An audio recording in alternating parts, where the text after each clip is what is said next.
توحید الوهیت چند نام داره؟ نامهاش باید بفهمیم. چند نام داره؟ نام اولش است که ایره توحید الوهیت میگن. چرا؟ به خاطر ازی که الوهیت چی است؟ افراد الله به جمیع انواع العبادت. ایره میگن به خاطر ازی توحید الوهیت میگن که تمام عبادت ها مخصوص الله میشه. پس الوهیت، توحید الوهیت چی را میگن؟ نظر به الله سبحانه و تعالی. وقتی که به طرف خالق نظر میکنیم میگیم این توحید الوهیت است. چرا؟ به خاطر که تمام عبادت ها فقط بر کی میشه؟ بر الله میشه. از این خاطر توحید چی میگن؟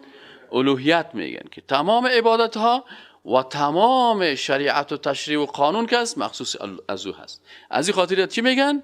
توحید الوهیت. بناهن نظر به ای که عبادت مخصوص خالق است، این توحید چی میگن؟ الوهیت میگن. یا این یک نامش است. دومش توحید عبادت میگن. چرا توحید عبادت میگن؟ نظر به مخلوق، نظر به خالق توحید الوهیت میگن، نظر به مخلوق چی میگن؟ توحید عبادت. چرا که تمام عبادت ها را مخلوق برای کی میکنه؟ برای الله میکنه. اینه از این خاطر توحید الوهیت هم میگن. و دیگه توحید چی میگن؟ نام دومی چی هست؟ توحید عبادت است. سوم میره توحید عملی میگن. توحید چی میگن؟ عملی میگن. چرا توحید عملی میگن؟ که یکی است که مثلا توحید است که سابق ربوبیت، این است که انسان به زبان اقرار میکنه، در قلب خود رو چی داره؟ باور داره. او اقسام که در زبانت میگی و در قلب تو رو تصدیق میکنی. اما این توحید عملی میگن. چی معنی؟